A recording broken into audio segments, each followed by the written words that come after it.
recevoir un puissant culte.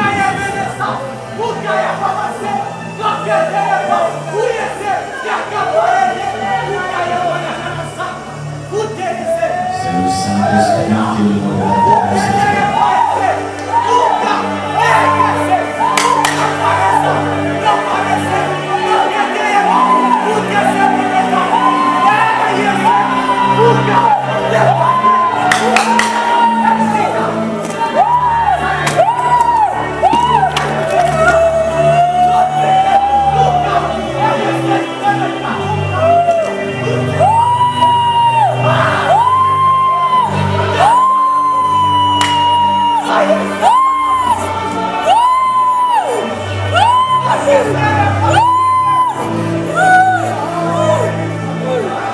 Dieu est très décidé à toucher à toi. Nous sommes concentrés sur la puissance de Jésus. Nous sens que Dieu va nous donner de trop fortes. Le nom qui est.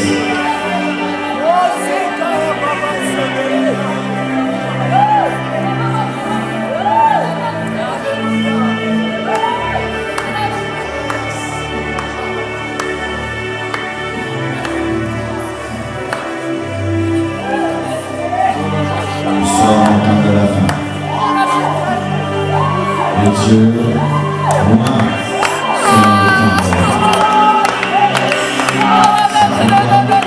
les options que je réponds à la fin des temps sont fidèles aux options qu'il a répondues et de nos déclare.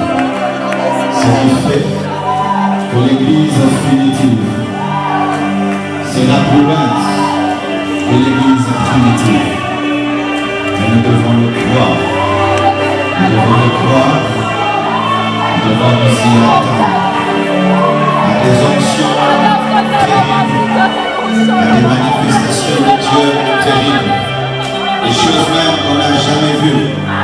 On n'a jamais entendues. Le Saint-Esprit est ici. Parce qu'il y a des vies qui doivent changer ce soir. Il y a des vies qui vont changer ce soir. C'est trop fort. C'est trop fort. On va passer à la chaîne.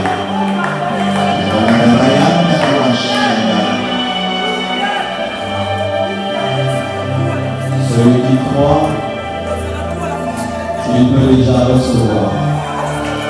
Il reçoit. Il reçoit au nom de Jésus. Il reçoit au nom de Jésus. Je disais, celui qui croit que déjà, il peut recevoir. Il reçoit.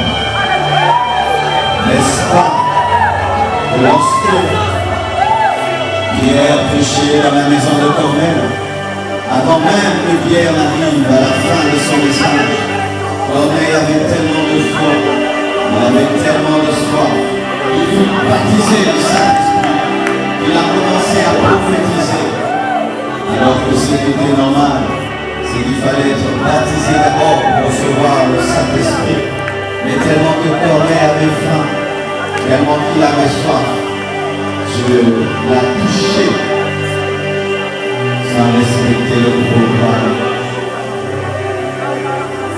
Alléluia.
il y avait un homme boiteux de l'essence, emporté, et qu'on plaçait tous les jours à la porte du temple, appelé la Belle, pour qu'il demande l'aumône à ceux qui entraient dans le temple. Cet homme, voyant Pierre et Jean qui allaient y entrer, leur demanda l'aumône.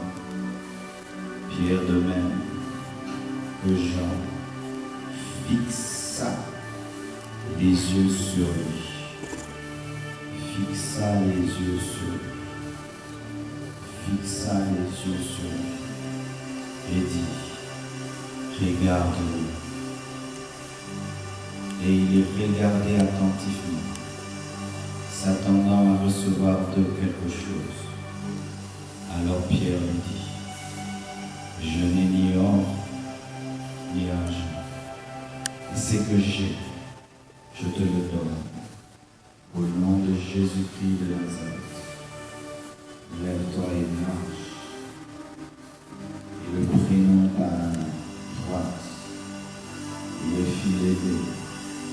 Au même instant, ses pieds et ses chevilles levèrent fermes. D'un saut, il fut debout et se mit à marcher. Il entra avec eux dans le temple.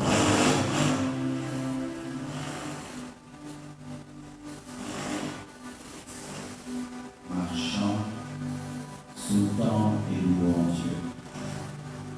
Tout le monde le vit marcher, louant Dieu. Il reconnaissait que c'était celui qui était assis à la belle porte du temple pour demander au nom.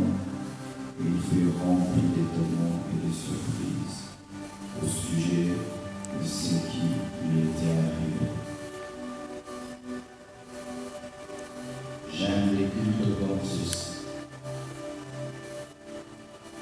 les cultes saints, avec une forte gloire de Dieu. Parce que la plupart du temps, quand Dieu veut changer les destinées des hommes, il aime le faire dans l'intimité. La plupart des temps, je répands son onction parmi les gens sélectionnés par la faim et par la soif de vie. La Pentecôte est le produit d'une centaine de personnes assoiffées, affamées dans un lieu secret. La Pentecôte n'est pas tombée dans un stade. La Pentecôte est tombée dans une chambre, dans une grande simplicité. Une grande puissance est tombée. Et quand même, je me souviens de ma vie. Ma force, c'est le secret. J'ai reçu l'onction de Dieu à l'âge de 21 ans. C'était dans un grand secret. Notre église organisait des très grands cultes. À midi, le soir, mais à un petit culte. À 20h, 21h. C'est dans ce culte que ma vie a changé. Et même quand je prépare les réunions, si tu viens chez moi à la maison, tu poses la question aux gens qui habitent avec moi, mon petit frère Léon, ils peuvent dire que rarement on m'entend prier. Les gens qui habitent chez moi ne savent même pas quand est-ce que je prie. Parce que les choses fortes et puissantes, on ne les engendre pas en se faisant voir.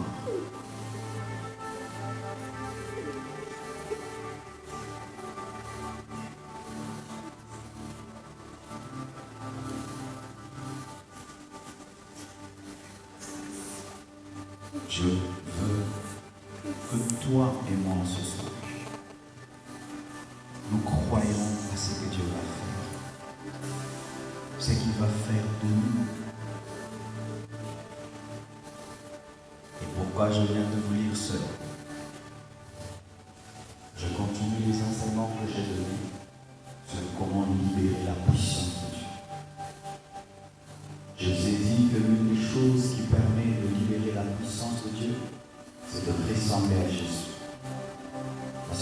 pas libérer la puissance de quelqu'un sans être connu. Et j'affirme cela. Et j'ai parlé des charismes, des dons spirituels, qui sont des manifestations du Saint-Esprit qui permettent de libérer la puissance de Dieu. Et aujourd'hui, je vais ajouter une chose. Le regard. Le regard qui permet de libérer la puissance de Dieu. Des fois, tu ne sais pas à quel point Dieu t'utilise. Des fois, tu ne parles pas, mais ton regard fait des miracles, mais tu n'en es pas conscient. Avant le miracle, Pierre et Jean avaient insisté pour que le boiteux les regarde. Comme s'ils croyaient que par leurs yeux, quelque chose pouvait se dégager. Ils n'ont pas dit, regarde Jésus. Ils ont dit au boiteux, regarde-moi Pierre. Ils ont bien regardé et ils ont demandé qu'on les regarde. Parce qu'ils croyaient que la puissance de Dieu peut être communiquée même par les yeux. Frère, Jésus-Christ peut apparaître. Il ne dit rien, il ne fait rien, il te regarde seul.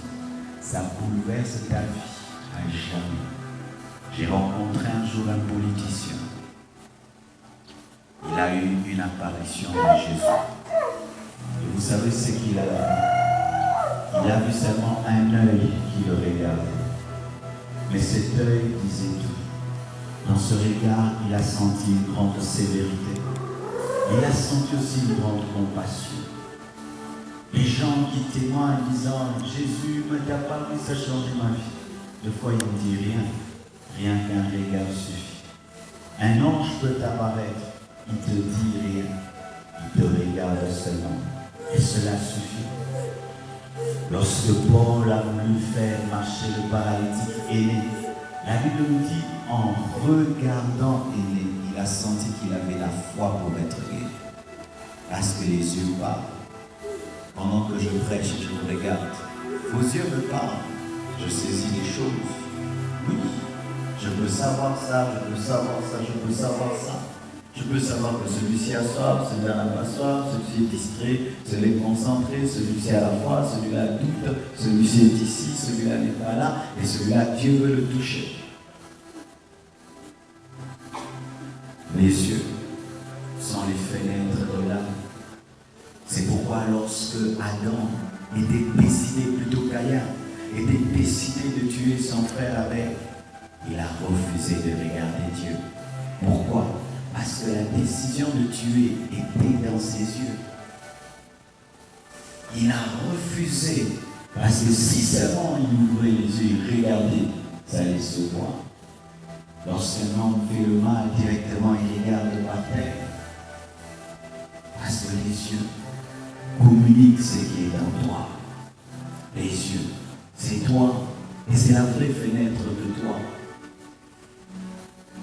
Les yeux ne sont pas seulement faits pour regarder, ils sont faits aussi pour communiquer ce qui est à l'intérieur.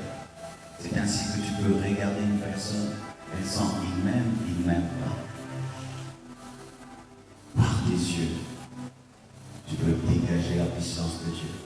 C'est pourquoi un enfant de Dieu doit apprendre à se laisser conduire par le Saint-Esprit dans son regard.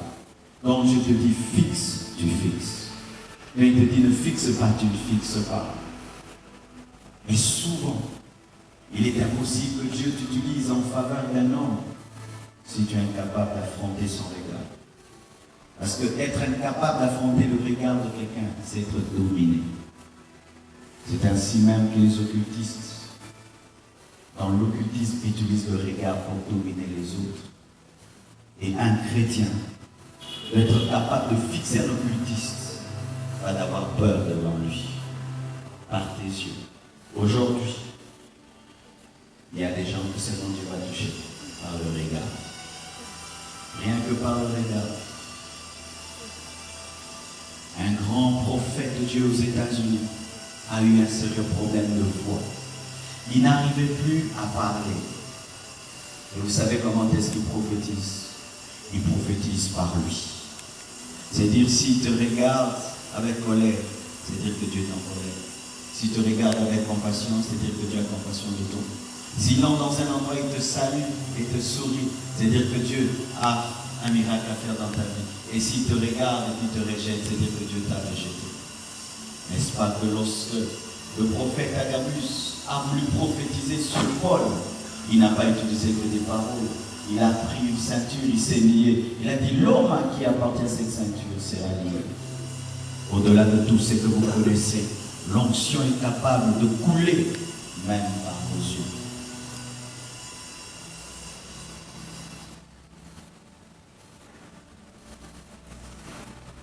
Alléluia. Une autre chose qui permet de libérer la puissance de Dieu, c'est la sensibilité. C'est savoir que Dieu est là. Vous savez, des fois, quand on vient dans un culte, le culte est si simple. Le pasteur monte, il parle et les choses changent. Vous pouvez croire que non, il a Dieu dans sa poche. Non, je n'ai pas Dieu dans ma poche. Mais je sais savoir où est Dieu. Je sais savoir ce qu'il veut. Je peux savoir que ce culte-ci, il ne faut pas que je crie.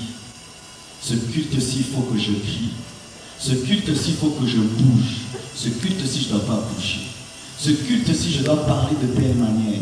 Ce culte-ci fait tel genre de chanson. C'est comme tu vois là, la manière dont tu m'accompagnes. Tu dois te brancher à mon esprit et savoir comment je monte, comment je descends. C'est ce qui fait que même un synthé peut changer un culte. Mais si tu joues de manière standard, tu joues seulement la sensibilité.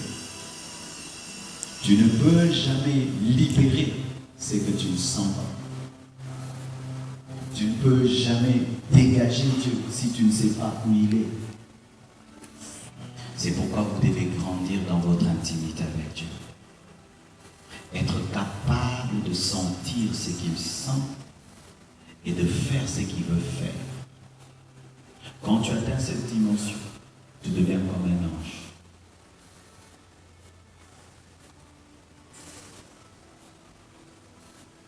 Je suis avec vous, je vous prêche. Mais les choses que je sens, je ne peux pas savoir. Je me sens comme une antenne branchée à quelque chose. Dans mes cheveux, il y a des trucs qui passent. Alors je peux venir dans une réunion. Les gens sont lourds et froids. Ça ne me dit rien. Ça ne me dit rien. Parce que je sens les choses. Ce n'est pas non plus que vous devez devenir des chrétiens empiriques.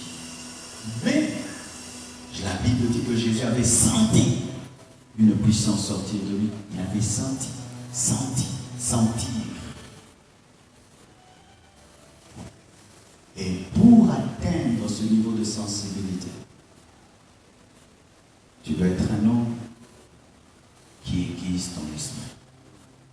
De la même manière qu'on aiguise un couteau, on aiguise aussi l'esprit. Voyez un couteau qui n'est pas aiguisé, il ne coupe pas bien. Il y a aussi des esprits qui ne sont pas aiguisés. Comment on aiguise? C'est lorsque tu peux forcer ton esprit à demeurer trop longtemps devant Dieu. Parce que quand on aiguise quelque chose, il faut durer jusqu'à ce que ça devienne une lame tranchante. Pareil aussi pour l'esprit. Un esprit qui ne dure pas longtemps dans la présence de Dieu a un problème de sensibilité. Mais quelqu'un qui prie beaucoup, qui peut s'agenouiller des heures, partout où il est, si Dieu est là, il le sent toujours. Parce que son esprit est habitué. Il peut venir dans un endroit, vous pensez que Dieu n'est pas là. Il arrive, il sent. Quand il prie dans sa chambre, il n'y a rien de religieux. Et il peut déjà capter Dieu dans sa chambre. À combien plus de forte raison dans un endroit rempli d'enfants de Dieu. C'est pourquoi dans le domaine de la puissance de Dieu, mes frères, il y a des choses qu'on peut te communiquer. Il y a des choses qu'on ne te communiquera jamais. Jamais un homme de Dieu ne priera pour toi, ne priera à ta place, s'agenouillera à ta place. Toi-même, tu dois payer le prix d'être un homme qui se tient devant Dieu.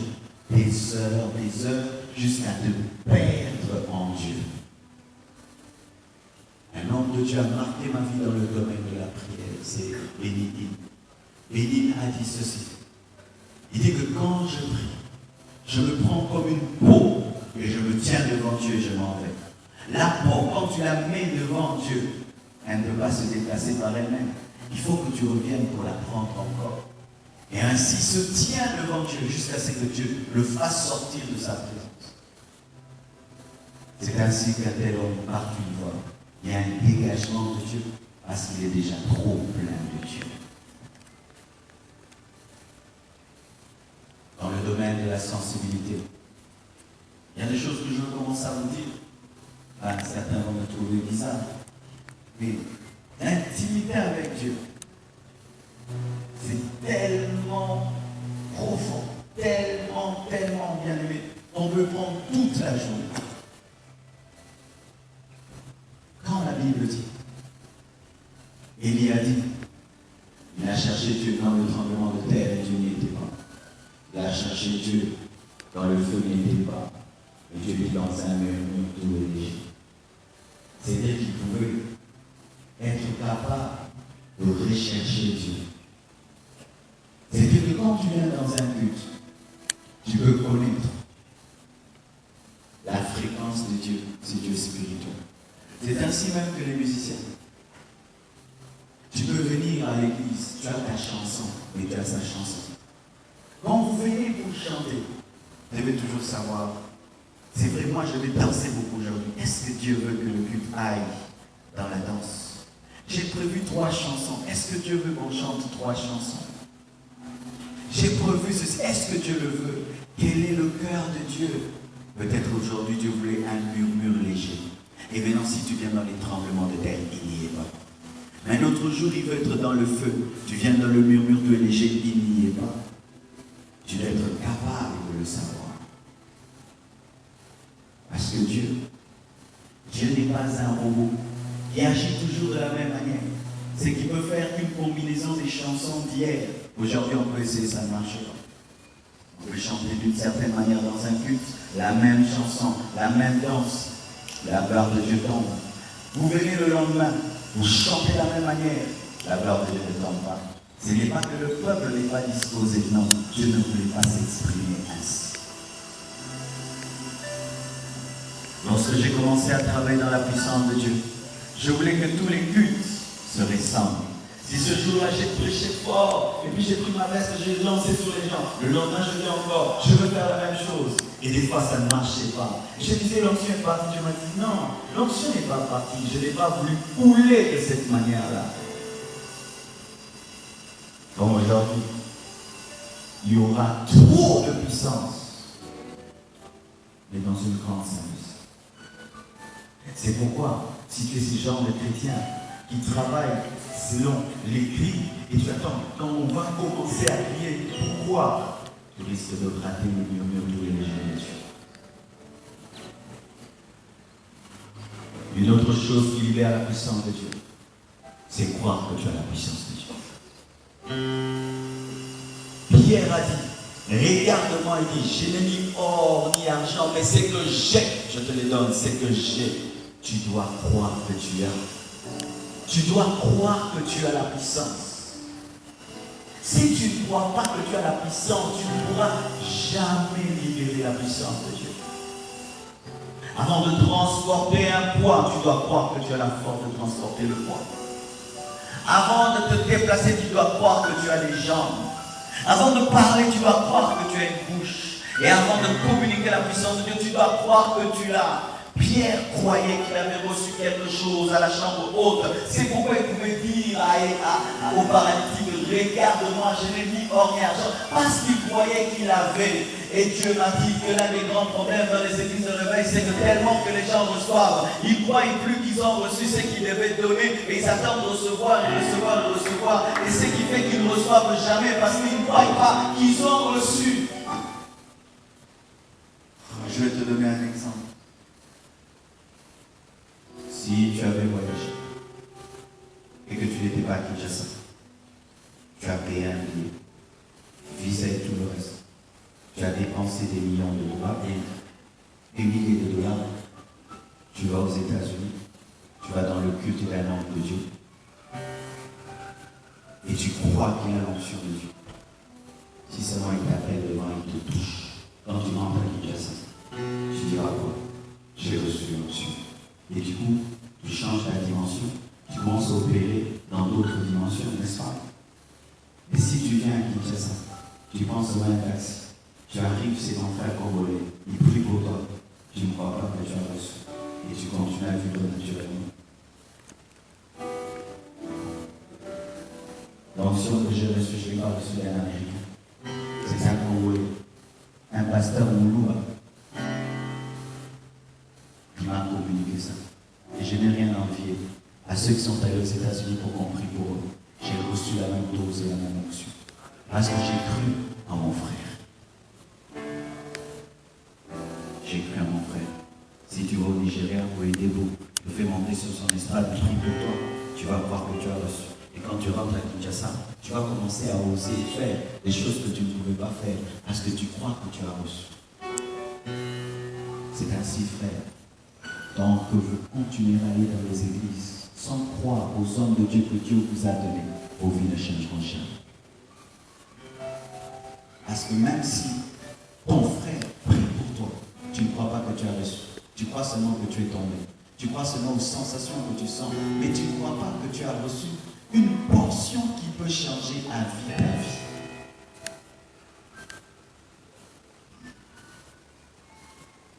Qu'est-ce qui m'est arrivé? J'étais habitué à aller dans les réunions et des grands hommes de Dieu venaient prêcher dans notre église. Notre pasteur avait l'habitude d'inviter des hommes puissants qui priaient pour nous. Mais malgré qu'ils priaient pour nous, pour qu'on reçoive la puissance de Dieu, après qu'on ait dit Amen et que je sortais, je n'osais pas opérer dans des nouvelles dimensions. Pourquoi? Je ne croyais pas que par ces hommes congolais, Dieu pouvait changer à la vie ma vie. Mais le jour que l'homme de Dieu, mon pasteur, a prié pour moi, pour que l'onction qu'il avait vienne sur moi, une fois que je suis allé à la maison et que les sensations ont pris fin, parce que les sensations, tu peux les avoir au culte, mais après quand tu rentres dans le taxi, tu marches, tu vas chez vous, tu ne sens plus rien. Et puis, une fois vient te dire, est-ce que vraiment tu as reçu? Et une semaine après, je devais prêcher à la jeunesse. Et j'avais deux opportunités. Soit travailler comme je travaillais avant, soit travailler dans l'onction que je croyais avoir reçue. Et j'avais deux messages devant moi. Un message naturel et un message surnaturel. Si je crois que j'ai reçu, je devais travailler dans le surnaturel. Et si je ne croyais pas, j'allais continuer comme je continuais. Et j'ai décidé de croire. J'ai décidé de croire que j'avais reçu l'onction à vie. Et que ce n'était pas seulement une sensation dans un culte, mais c'était vraiment quelque chose de définitif qui sera toujours en moi. On était nombreux, on avait prié pour nous. Et d'autres ne croyaient plus qu'ils avaient quelque chose, ils pensaient que cela s'était arrêté au culte comme d'habitude. Et ce jour-là, pendant que je préparais, j'avais préparé un message sur le baptême dans le Saint-Esprit. Et donc, si tu prêches sur le baptême dans le Saint-Esprit, il faudra aussi prier pour que le baptême du Saint-Esprit ait lieu et que tu crois que les gens vont parler en d'autres langues et la présence de Dieu sera là. Et j'ai préparé ce message. Et lorsque je suis allé à l'église, au début, je ne sentais rien. Mais je devais croire que j'ai quelque chose. J'ai prêché, je ne sentais rien. Mais je continuais mon message. Et quand je suis arrivé à la fin, Dieu m'a dit, si tu crois que tu as reçu, prie pour eux. Et j'ai prié. La gloire de Dieu est tombée. Et Dieu m'a dit, tu prends ta veste, mets-le sur les gens. Je mets sur quelqu'un, baptisé du Saint-Esprit, baptisé du Saint-Esprit. Je me souviens, ma cousine était baptisée du Saint-Esprit. Elle a parlé en langue en rentrant à la maison toute la nuit jusqu'au matin. On lui posait des questions, elle parle en d'autres langues. Et depuis ce jour-là, jusqu'aujourd'hui, c'est en train de rester dans ma vie. Vous ne devez pas seulement recevoir, mais vous devez aussi croire que ce que vous avez reçu est en vous et vous pouvez l'utiliser. Sinon, vous aurez toujours des hommes de Dieu puissants, mais vous ne ferez que recevoir. Vous serez la preuve que Dieu est loin, mais vous-même aussi, vous devez être une preuve que Dieu vous a loin. Vous devez croire. est-ce que tu croiras que tu as la puissance de Dieu? Quand est-ce que tu croiras? J'aimerais un peu t'aider. Ne pense pas que le jour où il y a une très forte onction, le ciel sera différent, où tu seras une autre personne. Ce sera toujours toi. Mais tu dois croire. C'était toujours Pierre. Il n'avait pas encore fait marcher un paralytique. Il avait seulement parlé en langue. Il avait donné une prédication qui avait converti plusieurs. Il ne s'était jamais tenu nez à nez avec un paralytique.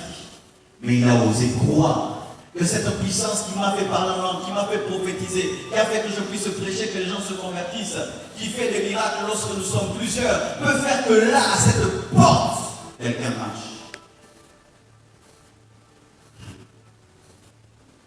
Quand Béni est venu à Kinshasa, vous savez pourquoi est-ce que les gens n'ont pas reçu l'onction qu'il a amenée? Parce qu'il est venu comme Jésus. Jésus était tué parce qu'il n'est pas venu comme les hommes voulaient qu'il vienne. Il pensait qu'il allait venir sur des chars, il est né dans une étable. C'est pour que l'on tué. Et quand l'homme de Dieu est venu, nous avons cru que nous allons vivre les choses que nous voyons à la télévision, dans les bandes vidéo. Et qu'il y ait des miracles extraordinaires comme nous voyons. Mais il a prêché, Le trois quarts du stade n'est pas tombé. Mais il avait prié pour qu'on reçoive l'onction qui était sur lui. Il nous a pas invités comme il le fait d'habitude, comme on voit. Et beaucoup de gens sont partis, n'ont pas cru qu'ils ont reçu. Et un jour, le Seigneur a dit, le manteau de cet homme est en train de planer dans votre vie. Seul celui qui aura la foi pourra pouvoir prendre et opérer dans cette dimension. Je n'ai pas envoyé pour rien. Mais pourquoi est-ce que les Congolais n'ont pas reçu? Parce qu'ils s'attendaient que puisse les dire, monte devant. L'onction est désormais sur toi. Mais n'ont pas cru que lorsqu'ils déclaraient l'onction venait. Lorsqu'un homme atteint une haute dimension de foi, il n'a même pas besoin qu'on lui parle personnellement. Il a besoin seulement d'une simple parole et il s'en va. La femme à la perte de sang n'a même pas besoin d'une invitation de Jésus. Elle-même a dit, je toucherai, je serai guéri.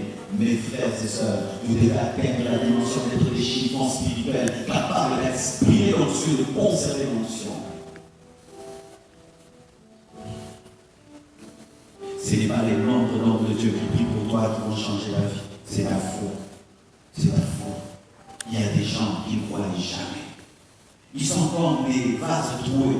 Ils reçoivent l'eau et l'eau s'en va. Ils reçoivent l'eau s'en va. Ils reçoivent l'eau s'en va. Et ainsi, c'est comme s'ils ne reçoivent rien. Bien aimé.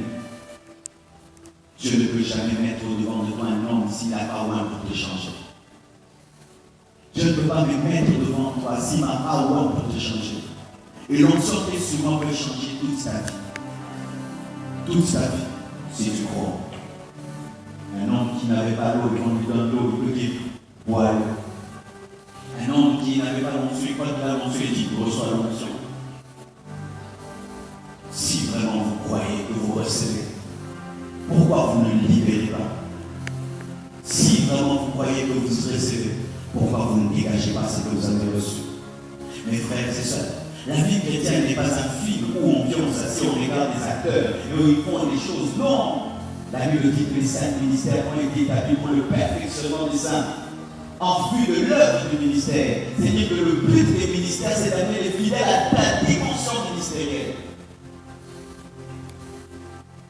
Dieu vous a pas créé pour me contempler et voir comment est-ce que Dieu m'utilise. Et dire vraiment il est loin, Dieu est avec lui, il a la présence de Dieu. Non, ce n'est pas ça le but. Le but, c'est que vous deveniez comme moi et plus que moi. Et comment? Vous devez croire quand je prie pour vous que vous recevez et vous allez manifester.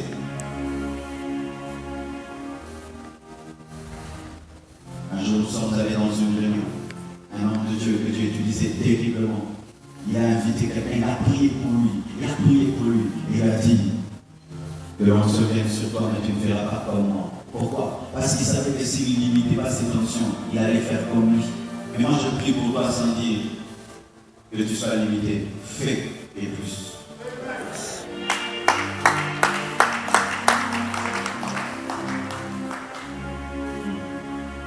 C'est ainsi qu'on attribue aux hommes de Dieu la magie.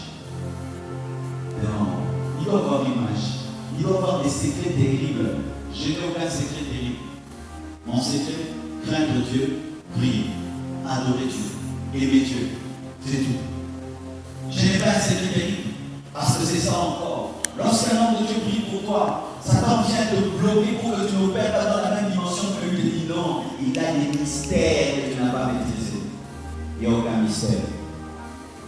Il n'y a pas une lutte spéciale. Il n'y a pas une chambre spéciale dans laquelle je prie. Il n'y a pas une Bible spéciale que j'utilise. Il n'y a rien ici de spécial. Il y a de l'eau pour boire et un papier mouchoir. Il n'y a rien de spécial. Rien de spécial. Rien de spécial. Rien de spécial. Aujourd'hui, Dieu va m'utiliser parce que je crois qu'il va m'utiliser.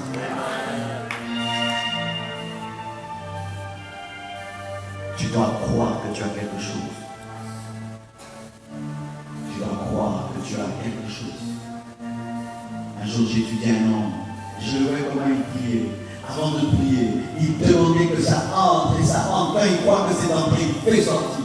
Mais ce qu'il a vu, il n'a pas vu. Mais il a cru qu'il a. C'est pourquoi il a donné. Si des ossements dévissés peuvent guérir un homme et ressusciter un homme, des ossements qui ne sont pas faits à l'image de Dieu sans vie, à quoi plus forte raison, toi qui respires, toi qui peux parler, toi qui peux adorer, toi qui peux imposer les mains. Et là encore, maintenant, comment encore libérer l'onction? Tu peux libérer l'onction par tes vêtements. La Bible nous dit que cette femme avait touché, pas le corps de Jésus, mais elle avait touché le pan de sa robe. La Bible dit qu'on prenait des linges, on les mettait sur le corps de Paul et on les amenait. Et quand on les mettait sur un malade, il était guéri. Quand on les mettait sur un possédé, le démon partait. Des vêtements.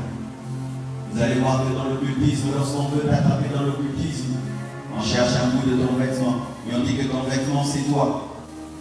On demande une photo, des fois on demande un ami. Et ton ami, chez le féticheur, pour lui, c'est toi. Mais sache aussi que ton vêtement, dans le domaine de l'esprit, c'est toi. Si j'ai l'onction, mon vêtement a l'onction. Si j'ai l'onction, mes vêtements ont l'onction.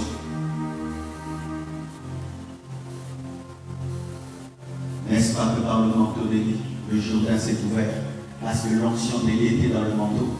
Et quand il a laissé le manteau à Élisée, Élisée a pris le même manteau, il a frappé, il a dit, où est le Dieu d'Élie? Et l'eau encore s'est ouverte. Tout ce que tu as contient ton onction. Tout ce que tu as contient l'onction. C'est non pas seulement les occultistes, tous ceux qui est démoniaque, non, tout ce que tu as est divin. Tout ce que tu as, tout ce que tu as, tout ce que tu as, tout ce que tu as. C'est ainsi qu'un homme de foi peut comprendre cela. Je me souviens que quelqu'un a dit à un homme de Dieu, où est-ce que tu dors? Comment seulement tu dors là, tu dors. Si tu dors là, donc quelle onction danser? Et il est allé là, il a prié. Je me souviens d'une soeur, une fois, elle est allée au bureau. Elle s'est assise seulement sur ma chaise. Elle était guérie. Pourquoi? Elle croyait que si s'assit ici, il y a l'huile ici. Bien aimé, lorsqu'un verre est trop plein, il n'y a plus l'eau seulement dans le verre. Il y a aussi l'eau autour du verre. Et comme il est excessivement plein, tu peux retrouver l'eau même à 5 mètres de ce verre. C'est ainsi même que lorsque tu grandis dans la puissance de Dieu, même dans ta maison, on sent ton onction. Quelqu'un entre dans l'église, il sent l'onction. Un jour, le frère, l'homme de Dieu, Samuel me dit, pasteur, j'étais au coin là-bas, j'ai senti l'onction là-bas. Beaucoup de gens qui viennent dans cette église disent, quand nous venons ici, on met seulement notre pied. Nous sentons quelque chose nous accueillir. Quand tu es trop plein, ce n'est plus seulement toi qui es roi. Tout ce qui autour de toi est roi. Un jour, mon pasteur, il faisait des cercles. Il fait un cercle, il dit, venez entrer dans ce cercle. Tu mets seulement ton pied dans le cercle, tu tombes. Tu mets le pied, tu tombes. J'avais un homme de Dieu formidable. Je suis béni d'avoir eu un tel père. Il m'a dispensé d'aller aux États-Unis. Il m'a amené ces dimensions à la maison. Mes frères et sœurs, vous pouvez faire toutes ces choses. Et d'ailleurs, c'est le temps de le faire. Vous savez, lorsqu'on est vers la fin, c'est qu'on essaye tout. Et Jésus revient bientôt. Tu dois essayer tout. Au moins que tu as essayé. Tu dois essayer. Tu dois essayer. Et tu comprendras que Dieu était avec toi depuis longtemps, mais tu ne le savais pas. Donc Jacob a dit, tu étais ici, mais je ne le savais pas. Et tu vas dire, j'avais l'onction, mais je ne savais pas. Oui, ton problème, ce n'est pas que tu Tu as l'onction, mais tu ne le sais pas. C'est pourquoi dans le domaine de la puissance, l'une des choses par rapport à un roi, ce n'est pas seulement de lui transférer l'onction, mais c'est de le rendre conscient de l'onction qu'il a déjà. Gédéon pensait qu'il n'avait pas l'onction alors qu'il avait l'onction. Et le travail de l'ange, ce n'était pas de le oindre, c'était de le rendre conscient de l'onction qu'il avait déjà. Et vous êtes des fois des Gédéons, avec une onction extraordinaire. C'est pourquoi dans le ministère, l'un des rôles d'un homme de Dieu, ce n'est pas seulement de communiquer, mais c'est de révéler ce que Dieu a déjà donné. Parce que Dieu peut te oindre, pas ici. Il y a des gens, vous faites des prières extraordinaires, qui amènent des choses extraordinaires, mais vous n'êtes pas conscient de cela. Un professeur à l'Institut biblique nous pose la question. Il dit, vous priez pendant combien d'heures? C'était un Américain. Celui-ci dit 12 heures, 10 heures. Il dit, c'est pas vrai. Vous arrivez à prier autant d'heures. Il dit, il faut que vous priez pour moi. Mais ce n'était pas qu'il a parlé par aventure. Il croyait que Dieu pouvait déposer des choses en nous pour qu'on prie pour lui.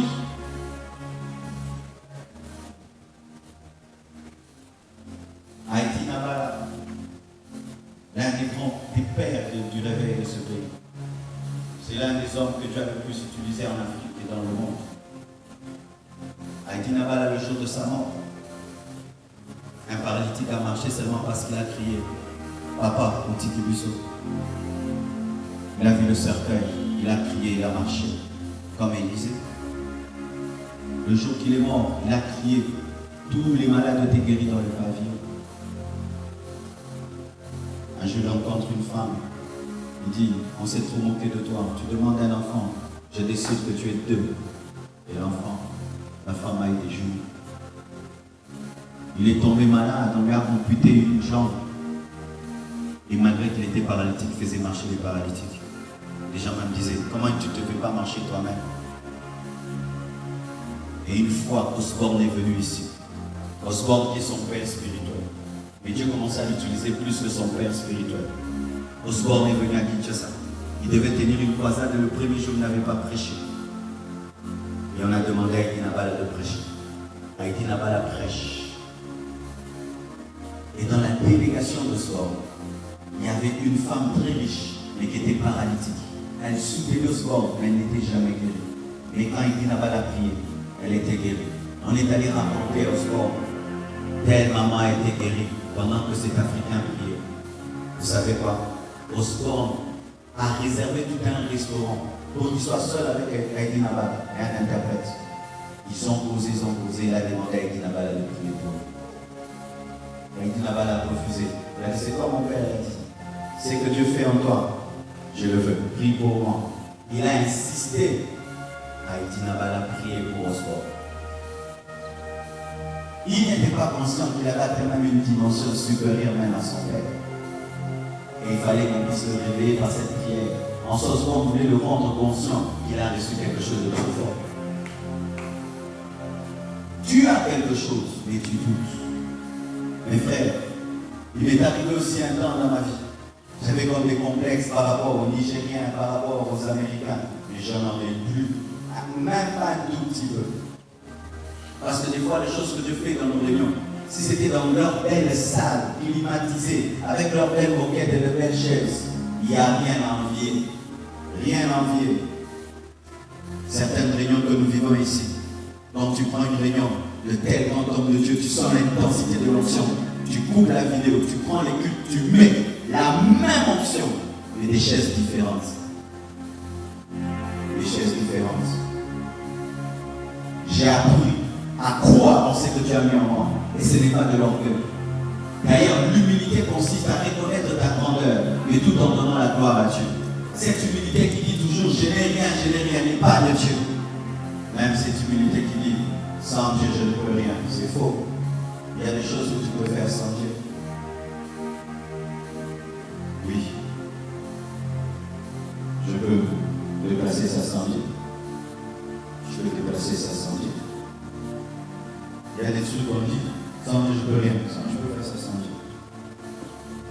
Ouvrir les yeux d'un aveugle, je peux le faire sans Dieu. C'est là où on dit, là où vous êtes limité, c'est là où Dieu commence. Il y a des gens qui ont une humilité qui est fausse. Sans Dieu je peux rien, non. Dieu t'a donné une force physique pour faire certaines choses. Et quand ta force physique est limitée, alors la puissance de Dieu vient. Je n'ai ni or ni argent, mais c'est que j'ai. C'est comme de l'anglais. C'est que j'ai. C'est que j'ai. C'est que j'ai.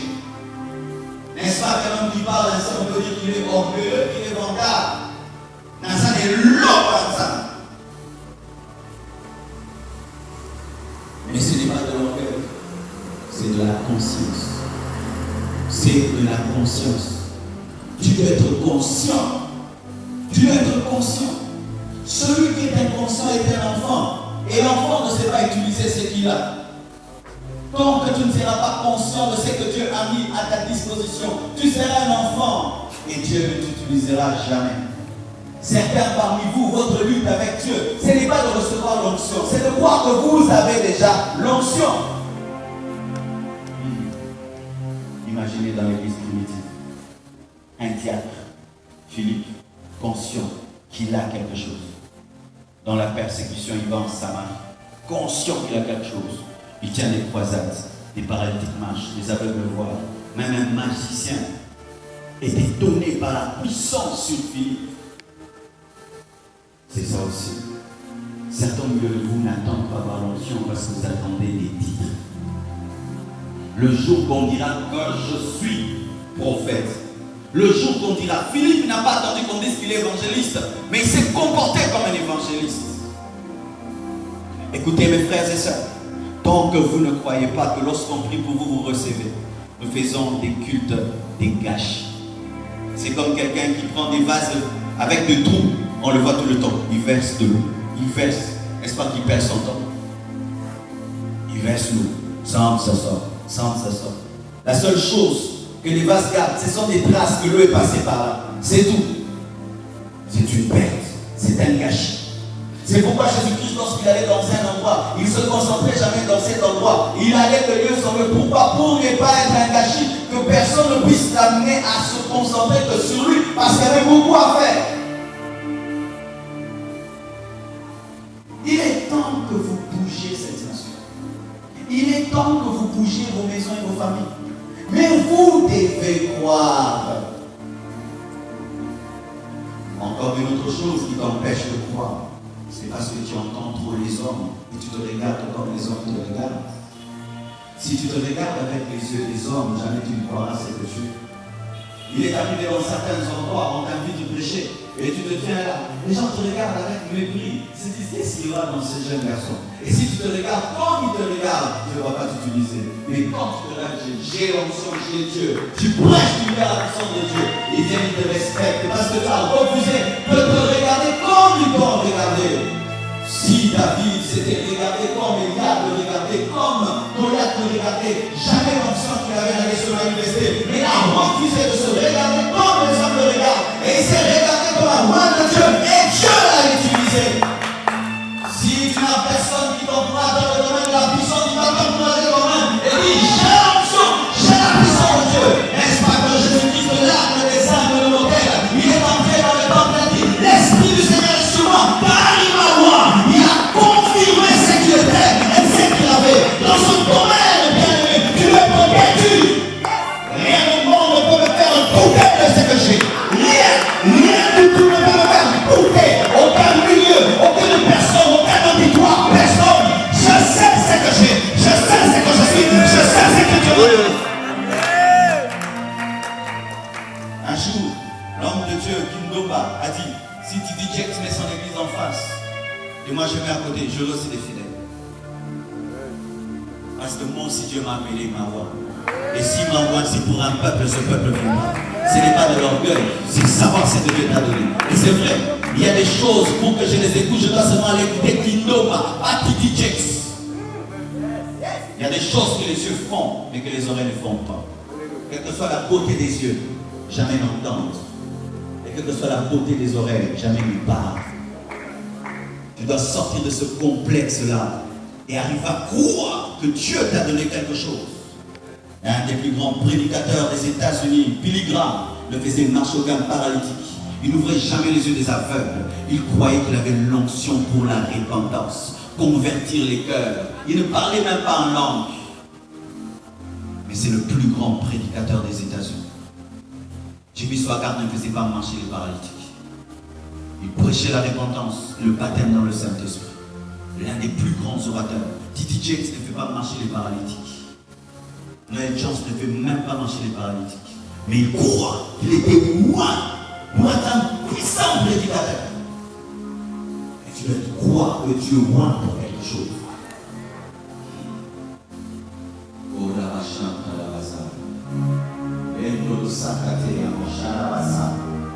Je voudrais vous dire une chose. On ne sent pas l'onction seulement pour prêcher. Tu peux sentir l'onction pour faire une grande affaire. Tu peux sentir. Je sens quand je dois avoir l'argent. Je sens ça. Je sens spirituellement dans mon vie là. Au samedi, on tue un beau. Mon lit. Bon, mais ça avait l'onction pour forger l'or. Il sentait l'onction vient sur lui. Il forge l'or. Tu peux avoir l'onction pour être un couturier. L'onction pour être un grand politicien. Ça, on a senti l'onction pour être roi. Il a senti l'onction pour être roi. L'onction pour être président. L'onction pour être sénateur. Tu peux sentir l'onction pour ça. Bien aimé, on ne sent pas que l'onction pour prêcher. Non! Un PDG peut sentir l'onction avant d'aller dans son entreprise. Et quand il entre dans l'entreprise, les gens sentent qu'il dégage Dieu. Joseph était ministre, il avait l'onction. Que c'est beau de voir un homme élevé, mais tu sens l'onction sur lui. Il te parle de mathématiques, mais tu sens l'onction. Un professeur qui donne cours, mais pendant le cours de mathématiques, vous sentez la présence de Dieu qui vous aide à comprendre le cours. Dans notre nation, nous n'avons fait que canaliser l'onction dans le domaine du ministère, alors que l'onction répond à tous les besoins. Pour chaque besoin, il y a une onction. De la même manière que pour chaque ministère, il y a des anges. Pour chaque besoin, il y a une onction. Tu peux être un architecte, mais tu pries Saint-Père. Et Dieu t'inspire des maisons extraordinaires. Où il n'était pas voulu construire un temple de 60 000 places, de 50 000 ou 60 000 places. Mais il ne voulait pas de colonnes dans l'église. Il ne voulait pas des colonnes. Regardez déjà ce temple-ci. Il y a combien de colonnes? Pas de colonnes. Il a appelé les architectes de l'église à prier pour eux qu'ils reçoivent l'onction. Ils ont construit un temple sans colonnes. Quelques temps après, il s'est tombé. Il a prié, il a dit. La Bible dit 7 fois de Jésus se tombera, 7 fois de Dieu relèvera. Construisez encore. Et jusqu'aujourd'hui, ça tient. Quand les Blancs arrivent, ils regardent, il n'y a pas de colonne. Qui ont construit des Nigériens? Ils ont senti l'onction. Le problème, nous ne vivons pas l'onction dans tous les domaines de nos vies parce que nous pensons que l'onction, que c'est pour prêcher. Non, c'est pour le domaine, tous les domaines de vos vies. Si les gens cherchent les fétiches pour être politicien, pour être musicien, pour être acteur, dans tous les domaines de leur vie, cherche un fétiche. Tu as besoin de l'onction dans chaque domaine de ta vie. Et tu dois maintenant savoir libérer cette onction. Et l'onction se libère aussi par la parole. La Bible dit, au commencement, Dieu créa les cieux et la terre. La terre était informe et vide. Et l'Esprit de Dieu se mouvait au-dessus des eaux. Oh, quand je dis ça, je sens l'Esprit de Dieu se mouvait. Et Dieu dit que la lumière soit. La parole analyse l'onction. Je vais donner des exemples. Quand tu as tout un fleuve, ça ne fait pas un barrage. Car c'est le barrage qui donne l'électricité. Pour que l'eau te donne un barrage, tu dois canaliser l'eau et lui donner une puissance, une intensité. Pareil aussi, l'onction peut être ici, comme un fleuve. Mais pour que ça devienne un barrage, il faut une parole, soit guérie, soit libre. Ça canalise l'onction. L'onction de Dieu se mouvait sur la terre. Rien n'était créé, rien n'était restauré, rien n'a changé. Mais quand tu as dit que la lumière soit, cet esprit-là a créé la lumière. Frère, tu as l'onction. Mais tu dois donner l'ordre à l'onction. Une direction à l'onction.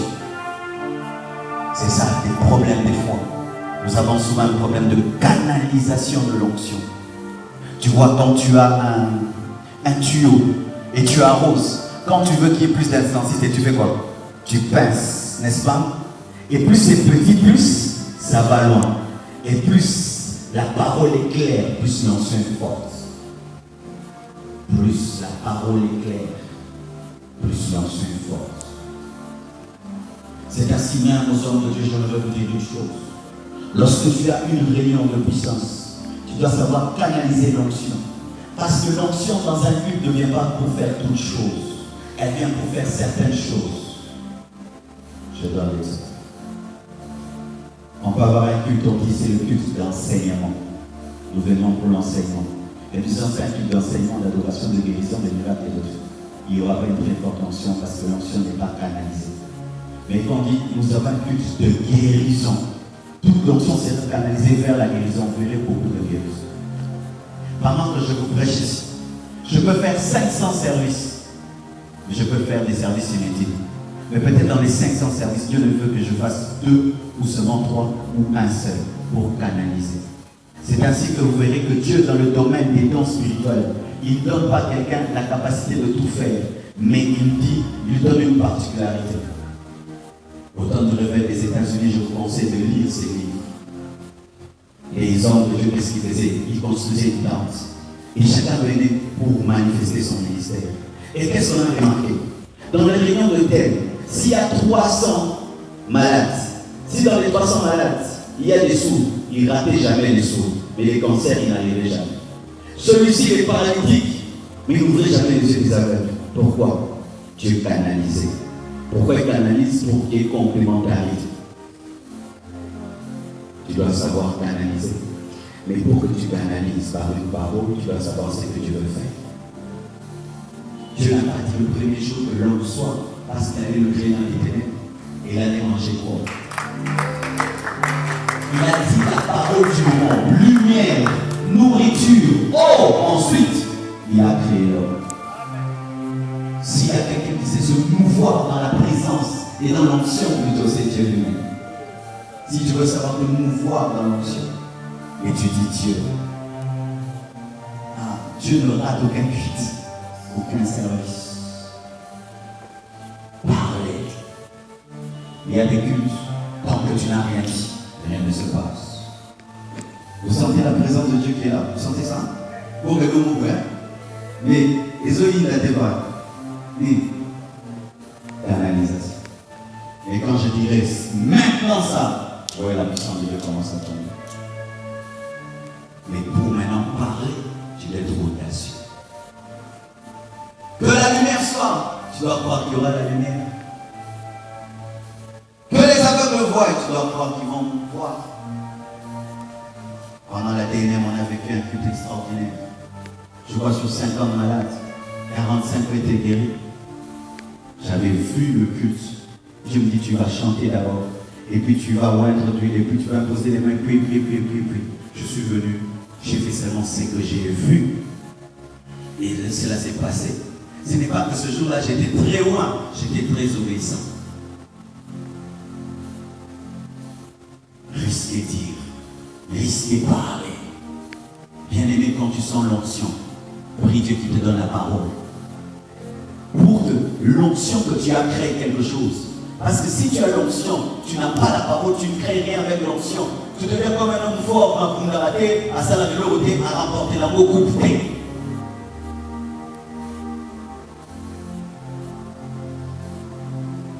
Quand l'onction de Dieu coule même dans l'église, voici encore un autre secret.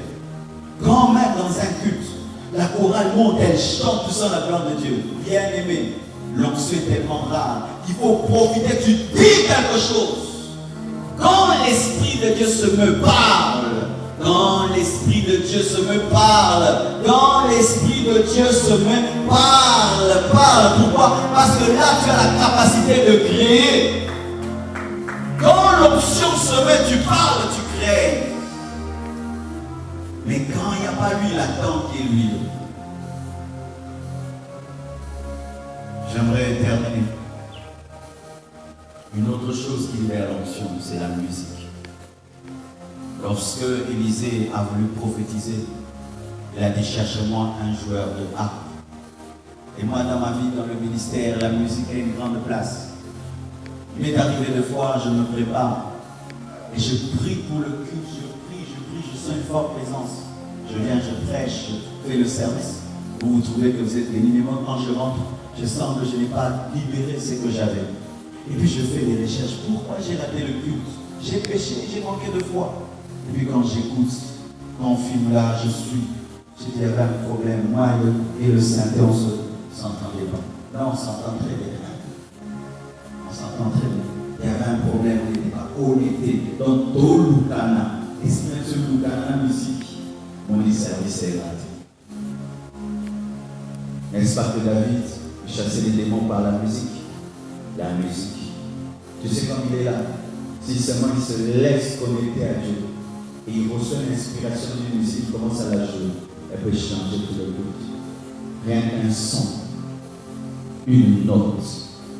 C'est pourquoi les musiciens devaient prendre très au sérieux. Beaucoup prier avant de chanter. Pour que vos esprits puissent se mouvoir et que vous ne soyez pas lourds. Parce que Dieu peut vouloir vous parler, mais vous êtes tellement lourd. Il faut beaucoup prier avant de chanter.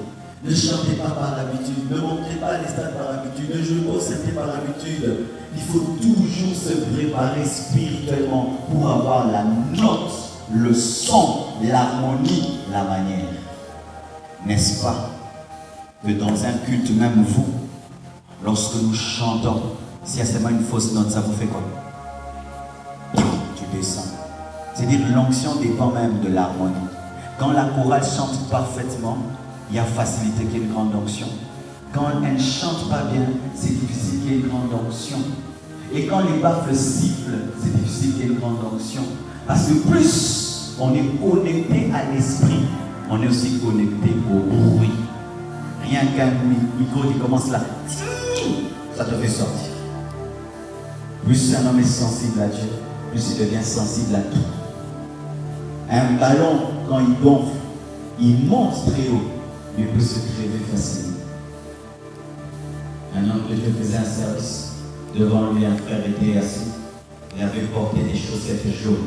Vous savez, les chaussettes jaunes sont très rares. Il a dit, please, frère, avec des chaussettes ministrées.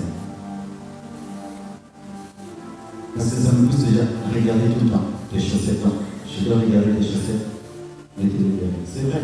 Même vous, protocolaires, vous devez grandir. Il faut qu'on arrive à ça. Il y a des gens pour checker les beaux sorts, que sa réunion. Devant, il faut mettre des gens qui en soif. Et quand vous venez vous asseoir devant, il ne faut pas avoir des visages des boudeurs, des gens qui ne croient pas. Ça distrait le prédicateur. Il y a dans des églises où quand tu vas, au mot fan d'avoir côté de mais nous, tout le monde a toujours pour appeler le Messie à la réalité. Mais les gens qui m'ont appelé ici pendant avant, ils avaient ça que je fais tel endroit, tel. Pour que quand l'homme de Dieu prêche, il y a puissance. Nous devons dire. Mais voilà, nous tout le monde. Ça distrait. C'est pourquoi même dans un service de puissance, un homme de Dieu, qu'est-ce que tu dois faire? Quand tu prêches, tu dois déjà voir au talent de mon nom. Wow, tu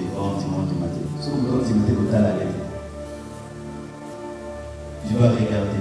Ceci m'encourage, aussi. Tu regardes, tu sais, où tu as été, où tu as encouragé. La musique, la mélodie. Et maintenant, si la musique est douce, toi tu prêches fort, alors tu s'en Si la musique est intense, tu dois monter. Parce que entre le prophète et la harpe, il faut qu'il y ait une harmonie.